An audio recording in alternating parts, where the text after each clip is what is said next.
जगाच्या इतिहासात बोंबला थिंडणाऱ्यांना देव भेटला नाही, कधीच नाही. बायका पोरं सोडून बोंबला थिंडा देव, उपवास करणाऱ्याच्या तर खानदानीत देव भेटत नाही. नाही, उपवास करणारी जी लोक आहेत ही मनोरुग्ण लोक आहेत, चक्रम लोक आहेत, ही डोक्यातून गेलेली लोक आहे, भरमिष्ट झालेली लोक आहे. आठवड्यातून एक उपवास ठीक आहे, 15 दिवसातून वैष्णव म्हणून एकादश ठीक आहे, महिनाभर श्रावण त्या बापानं धरला होता, महिनाभर अनलफडे सगळे चालू, काय उपवास? तुम्हाला कोणी सांगितलं या जगात उपवास करणाऱ्याला देव भेटला? उत्तर सांगा, ज्यांनी चांगलं कर्म केलं त्यांनाच देव भेटला. देव गण लावणाऱ्यांना भेटलाच नाही. खाजवीन तिकडे टिपका लावा गण, 16 हाताला आलाय गण, पावशर गण लागतोय काही लोकांना रोज. 9 रुपये पावशर गण दे लावून करायचं काय? परत मागे फिरा. मला जगात असा एखादा ग्रंथ सांगा, एखाद्या माणसाचं नाव का व्याजाचा धंदा करणारी माणसं नीट मेलीत. इथं 2-4 जण आहेत. तुम्ही गंध किती लावा तुमचं वाटोळच होणार. तुम्ही म्हणाल महाराज सोडून नंगाट का बोलला? 16व्या अध्यायामध्ये बारीक आहे का, 16व्या अध्यायात 473 ओव्या आहेत, 473. आणि 473 ओव्यांमध्ये 2च संपत्ती आहेत, दैवी संपत्ती आणि आसुरी संपत्ती. पण दैवी संपत्तीचे 26 गुण आहेत आणि आसुरी संपत्तीचे 6 गुण आहे. पण ओव्यांचा जर अभ्यास केला ओव्यांचा तर दैवी संपत्तीच्या ओव्या कमी आहेत आणि आसुरी संपत्तीच्या ओव्या जास्त आहेत. अध्याय उचका, मी आहे इथं आनंद ज्ञानेश्वरी उचका, कधीच नाही करणार. जेवढी कोट्याधीश लोक झाली, कोट्याधीश, एकही माणूस आतापर्यंत घरी मिळाला नाही. हॉस्पिटललाच मारणार आणि मारताना त्यांच्याजवळ 3 जणच असणार, डॉक्टर, कंपाऊंडर आणि नर्स. आणि 3घांनाही माहित नाही हा कधी मिळालाय. तरी क्लिप पडली, त्यांना तीव्र झटका आला. येणार ते मृत्यूशी 2 महिने झुंज देत होते. झुंज? तो काय बिबट्या होता का झुंज? ते झुंज नव्हते देत, ते गरीबाचा तळतळाट भोगीत होते. म्हणून एक ओवी सांगतो, ओव्या माझ्याकडे सकाळपर्यंत घ्या, पटलं तर हा म्हणायचं. फक्त मोबाईल बंद कर रे, बंद कर रे, बाजूला जाय. कर्म हाच देव. तुमचं काय मत आहे?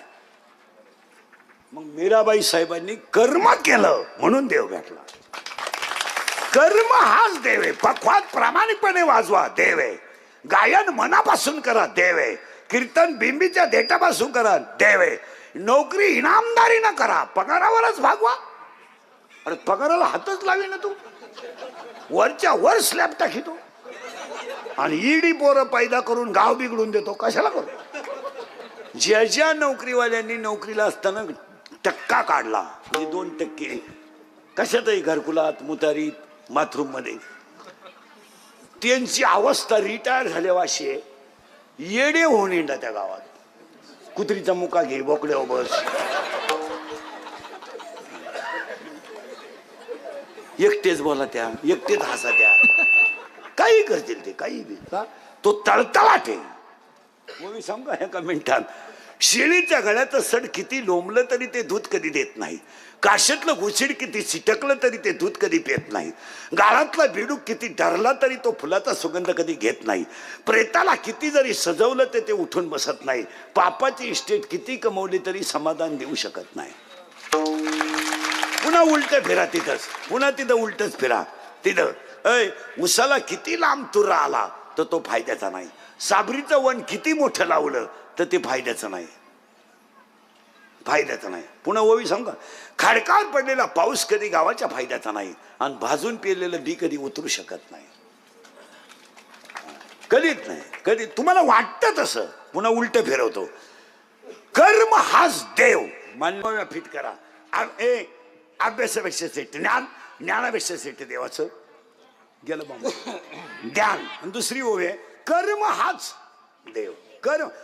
जगातले सगळे संत देवाकडे गेलेत, पण सावता बाबा असे संत आहेत देव त्यांच्याकडे आलेत. पुन्हा ऐका, अख्खं जग देवाची पूजा करतंय. अख्खं जग देवाची पूजा करतंय. देव तुकोबारायची पूजा करीत होते. अख्ख्या बाया उपवास करतात, पण देव जनीला जळू लागत होते. तुम्ही अभ्यास करा. अख्ख्या पुरी भजन करतात, पण देव मीराबाईचं विष पेत होते. असं होत हे चालतच नाही. नाही नाही नाही, मला वाटतंय वाटूनच देऊ नको तुला. मला वाटतंय वाटूनच देऊ नको. तू एक तर हरिपाठ पाठ कर, नाही तर नदी येऊ निघ. तुला वाटूनच देऊ नको काही. ववी सांगू वासरू मेलं. वासरू मेलं गायचं. गाय काय दूध देत नाही. शेतकऱ्यानं आयडिया केली, वासरू फाडलं आणि त्याच्यात भुसा भरला आणि गाई पुढे ठेवला. गाईनं दूध दिलं. पण हा प्रयोग फक्त जर्शीलाच चालतो, गावराना नाही. गावरानला एका लाटात गडी घरात तांबे आणला. जर्सी तर काय नाही. जर्सी हे बरे ए बरे व इकडे रांगेत दे ना पाणी. कोण दे तर ते ठेव दे पाणी तिथं खाली. ती फेकून ती बाटली तिथं. मी पिलो तरच तुम्हाला पाणी. मी पिलोय, तुम्ही काहीच न करता दीड बाटली आणली. मी तसाच उडतोय. म्हणजे बंगलेवाल्याला घरकुल असं आहे. माझा जीव चाललाय आडू आडून. त्यांनी बाटल्याच्या बाटल्या कमायच्या. म्हणजे रोजगार हमी काम कमी, निम्यात तुम्ही हमी. विठाला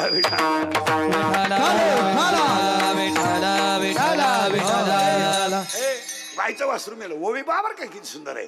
भुस्सा भरला आणि गाईनं दूध दिलं. ओवी ऐका बरं का. सत्याचा भोकसा काढला, आत तृण वटा भरला. ज्ञानोबा म्हणजे सत्य काढलंय आणि आज भुसा भरलाय.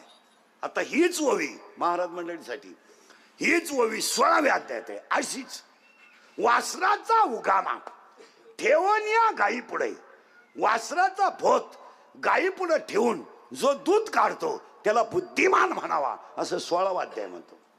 पण तुम्ही म्हणाल असं का? त्याचं उत्तर आहे, वासरू खोट आहे पण पाना खरा आहे. वासरू खोट आहे पण दूध खरं आहे. जग खोट आहे पण संतन ग्रंथ खरे आहेत. हे त्याचं ओळीचं उत्तर आहे. परत थोडं मागं फिरायचं. 3 ओव्या क्लिअर झाल्या. आता पुढची ओळी. अभ्यासापेक्षा श्रेष्ठ ज्ञान, ज्ञानापेक्षा श्रेष्ठ देवाचं ध्यान, आणि कर्म हाच. शेतकऱ्यानं एकच काम करायचं. काय करायचं? 18व्या अध्यायामध्ये 880 नंबरची ओवी आहे. किंबहुना कृषी जिने गोधने वर्तोन जियावे. त्यानं गाय पाळायची, बैल पाळायची. नोकरीवाल्यानं इनाम, काट्या दुकानदारानं व्यापार काट्याला झटका न मारता कमवायचा. आत्तापर्यंत जेवढे किराणा दुकानदार झाले, अख्ख्या दुकानदाराने आत्तापर्यंत आजच्या तारखेपर्यंत प्रत्येक माणूस 5 ग्रॅमला खाला. किलो माग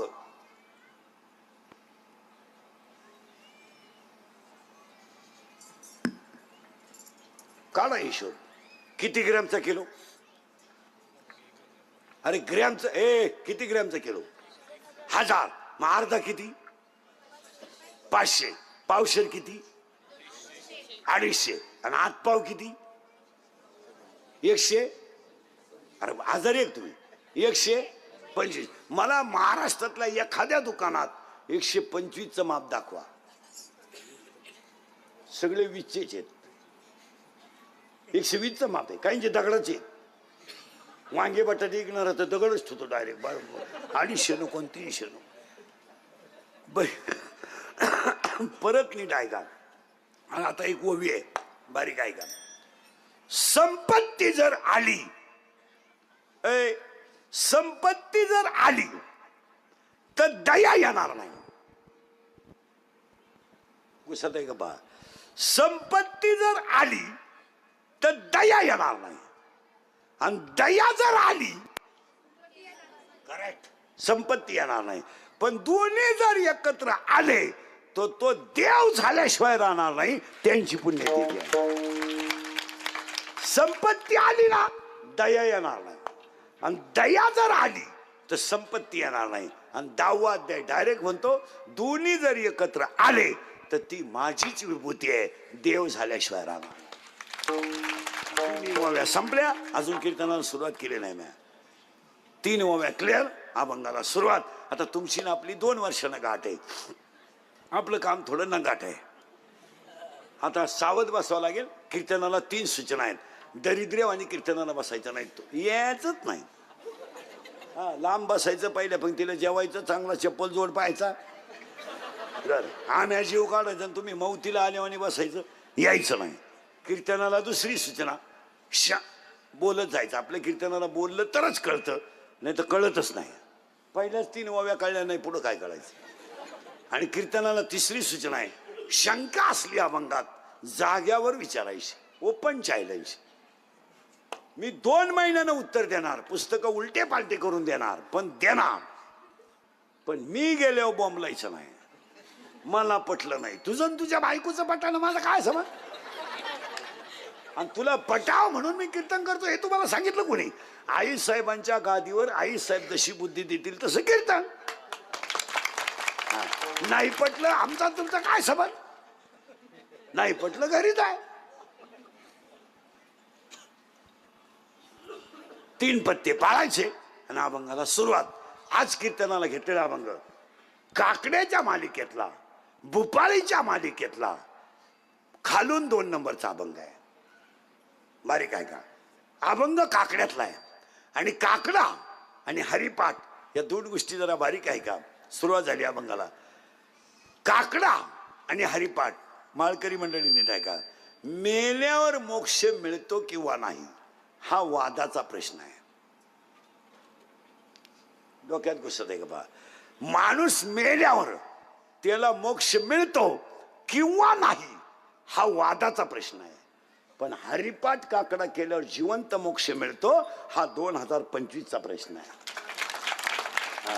मेल्यावर काय होईल? आता समजा मी मेलो, मरणार नाही, मेलो, माझी बायका पोरं रडली आणि त्यांनीच मला जाळलं ना, मी तसा पेटत नव्हतो, टायर वापरले, तसा पेटत नव्हतो, मिठाची गोण ओतली.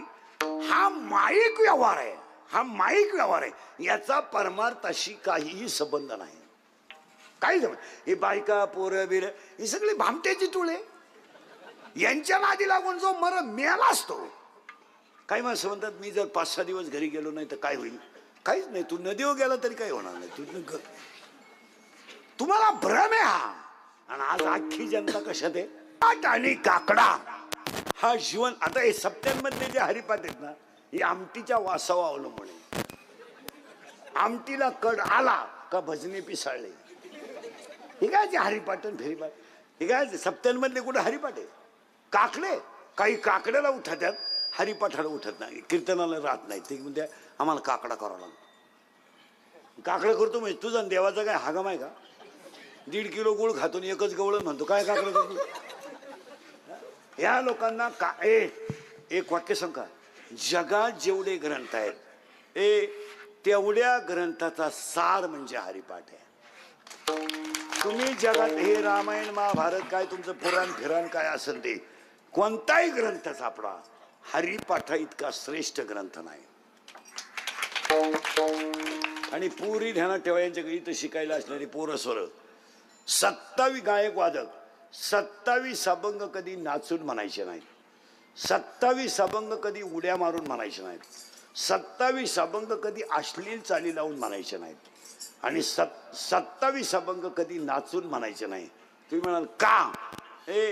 का मारकरी मंडळी, हरिपाठातले 27 अभंग कधी नाचून म्हणू नये. का माहितीये तुम्हाला? ते 27 अभंग लिहिणार बाळच इतकं कोवळय की त्याचं वयच फक्त 15 वर्ष आहे. आणि 15 वर्षाचं बाळ विश्वाची आई आहे. आमच्या 55 वर्षाच्या म्हाताड्याचा हरिपाठ पाठ नाही, 16 नातू आहे त्याला. आणि त्याचा पोऱ्या म्हणतो माझ्या बापाची 71वी करायची आहे. इतक्या दिवस तो बाप खायचं कामच काय? काय त्याला पुलावरून फिकितो? काय करतो? संसार करणं हा काय पराक्रम आहे का? ही गाडी घेणं, बायको करणं, पोरं पैदा करणं हा काय इतिहास आहे का? का क्रांती केली तो? हॅलो, मला मुलगा झाला, काही मिरवणूक काढायची तुझी का? आतापर्यंत कोणाला जमलं नव्हतं, तुला एकट्यालाच जमलं. तू एकटाच नर रे का अख्ख्या गावात? अरे पागला, तुला एकच झालं एका वेळेस. तू बाकी प्राण्यांचा अभ्यास कर, 12 होतात रंग बदलून, आणि तुला एकच झालं तर पोरग पालथं पडायला लागलं का टेटसला, पोर उताना पडायला लागलं का टेटसला, पोर दात वासवायला लागलं का टेटसला. अरे पोरग तुला हाणताना टेटसला ठुई बावळ्या. उत्तर ऐकायचं का? अरे साखर कशातही घातली तर गोडच आहे, कारलं कसंही खाल्लं तर कडूच आहे, मिरची कशी खाली तर तिखट येते. 17व्या अध्यायामध्ये एक ओवी आहे, पाणी जर थंडानं गेलं ते मिरचीला गेलं तर तिखट झालं, कारल्याला गेलं तर कडू होणार, आणि मिरचीला गेलं तर तिखट होणार, कारल्याला गेलं तर कडू होणार, आणि उसाला गेलं तर गोड होणार. पाण्याचं काय झालं?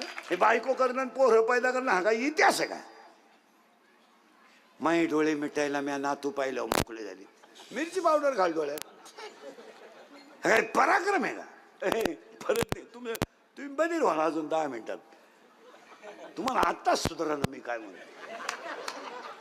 अजून 10 मिनिटात चक्कर येईल तुम्हाला.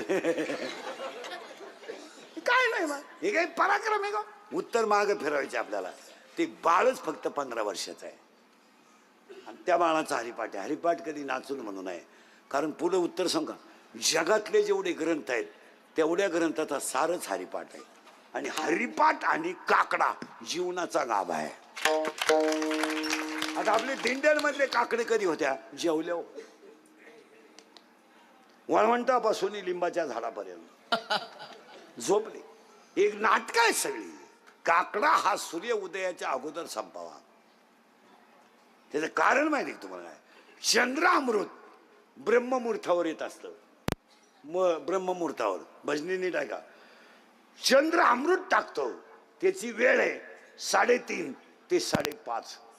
आणि 5:30 पर्यंत जो माणूस ग्रंथ वाचतो, जो माणूस काकडा करतो, जो माणूस भजन करतो, त्याला 8व्या त्यामध्ये एक शब्द आहे, आर्चिरा मार्गाने मरण येतं. त्याला आर्चिरा मार्गाने म्हणजे तो निश्चित मोक्षाला प्राप्त होतो. हे ऊन पडल्यावर भजन तुमच्या बापान पाहिलं होतं का? चंद्राची अमृतकण शेकण्याची शक्ती कमी होते, आणि सूर्याची किरण वाढली तर त्या अमृताचं तेज कमी होतं. परमार्थ हा सूर्य उदयाच्या अगोदरच असावा. कोण करेल? जेवण सुद्धा तसंच आहे. 12ला 12:30ला जी जेवतात दुपारी ती माणसं नाही. कोण सांगितलं तुम्हाला माणसं? त्यांना अवतार माणसांचा. सगळे माणसं ध्यानात ठेवा. जेवण हे सकाळी लईत लई 10च्या आत, कारण त्यावेळेस जठराग्नी पचन क्रियेला प्रभावित असतो, आणि जठराग्नी प्रभावित झाला का खालेलं अन्न सात्विक बुद्धी तयार करतं. म्हणून तर इतर समाजात लोक पहा तुम्ही, राठी, झवर, नावंदर, शर्मा, वर्मा, बोरा, ही लोक सूर्य मावळल्यानंतर कधी जेवत नाहीत. कधी तपास केला तुम्हाला काय घेणं? ही लोक कधी सूर्य मावळल्यानंतर जेवत नाही. आपला 1:30 वाजता उठवतो रातचा. आपली पिसळलेली माणसं आहेत. तो आहार आहे. तसं हरिपाठ कधी सूर्य उदयाच्या नंतर जेवत नाही. सूर्य अस्ताला गेल्यावर ते जेवत नाही का? जठराग्नीची ताकद कमी होते. आपल्याला काय घेणं पडतं? येईन तेव्हा खायचं. काही तर लग्नावरून येतात, रस्त्यानं जेव्हा त्यात हाणल्या रोट्या. भिकार लोक 22 रोट्या हाणल्या, 22 अख्या रात. फॅन लावलं तरी वाज जाईल काय. आणि सकाळी त्याला विचारलं, खाऊ नाही त्रास झाला का रात्री? नाही, खाण्यात दोष झाला. नालाय का, तुला सांगितलं तू का नाही होत का? इतरी लोक यांना महाराजांची भाषा आहे, ज्याचा आहार नियमात नाही, ज्याचं झोपणं नियमात नाही, ज्याचं उठणं नियमात नाही, तो वैष्णव होऊ शकत. युक्ताहार विहार नेम इंद्रियासी सार. युक्ताहार विहार नेम इंद्रियासी सार. युक्ताहार विहार